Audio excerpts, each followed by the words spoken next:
अस्सलाम वालेकुम प्यारे किसान भाइयों, जट ते ज़मींदार भरावो, ताइयां दा आ गया है, चावलों का मौसम है। हर बंदे ने 1509 हाईब्रिड काश्त कीते ने।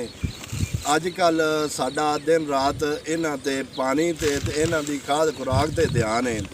असी तुहानूं थोड़ा जिहा तरीकाकार दसने हैं भी असी दाइयां नूं की लाने पे ते इन्हां नूं की लावना चाहिए। तुसीं भी आपदे कमेंट में सानूं दस्सिया जी।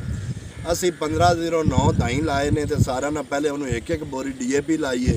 उस पिछे असी उन्होंने एक बोरी यूरिया विच 2-2 किलो सल्फर लाया।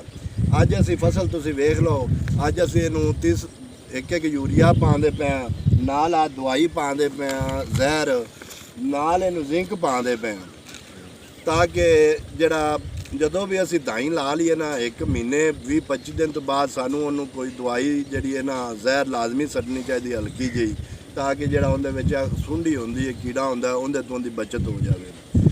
प्यारे किसान भाईओ, जिस तरह जिनसां दा रेट को नहीं, सारे साडे किसान भाई जिमीदार भाई बड़े परेशान ने। पता नहीं किन्ना वैलों नाल केड़ी शै वेचते असी इन्हां वास्ते खाद मुहैया करते पे, इन्हां दे उत्ते खर्चा करते पे। तुसीं इन्हां उत्ते खर्चा करो, दिल खोल ते करो, फसल अच्छी हो जाए। बाकी रेट जिहड़ी हुंदा है वो ते सारी मार्केट नाल हुंदा है, जो मार्केट दा होया वो मिल जाए। पिछली दफ़ा भी सानू हाईब्रिड सीड ने बड़ा नुकसान दिता सी। उनदे विच ज़्यादा वजह टंपरेचर दी सी, टंपरेचर उदों बहुत हाई हो गया। इस दफ़ा साडे ते अल्लाह पाक दी रहमतां हो गई ने। एक तो बारिशां चलियां होईयां ने, दूसरा जिहड़ा है बारिशां तो बाद मौसम का टंपरेचर भी ठीक है। इंशाअल्लाह अल्लाह बेहतर करेगा, अल्लाह पाक रोज़ी देवेगा। परेशान ना हो, इन्हां दे खर्चा करो, हिम्मत दे नाल स्प्रे करो, सब कुछ करो। रोज़ी मेरा मालक देवेगा, उन्हें वादा किया होया। जिहड़ा आपदी फसल का रोज़ मुआयना करो। किसान ही असल लैबार्टरी होंदी है। ये जिहड़े आ फिरदे ने दवाइयां लई ते स्प्रेवां वाले ने, इन्हां नूं इन्ना इलम नहीं होंदा। जिहड़ा किसान विच जिमीदारा करदा पिया फसल का, उहनूं सारा इलम होंदा है। मैं आपके किसान भाइयों को यह कहांगा कि रोज़ आपकी फसल का मुआयना करो, रोज़ फसल के जाते चैक करो, उनका पानी दानी, उनका स्प्रे जो टाइम से करो।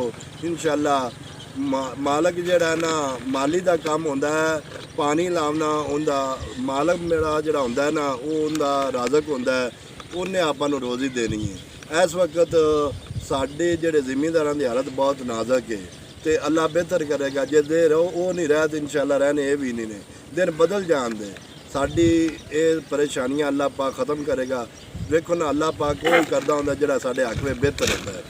जिहड़ा साडे हक में बेहतर नहीं है वो सानू मौके ते लगदा है भी ये साडे नाल सही नहीं होया, लेकिन वो साडे वास्ते सही होंदा क्योंकि अल्लाह बेहतर जानदा है। तो इस दे नाल ही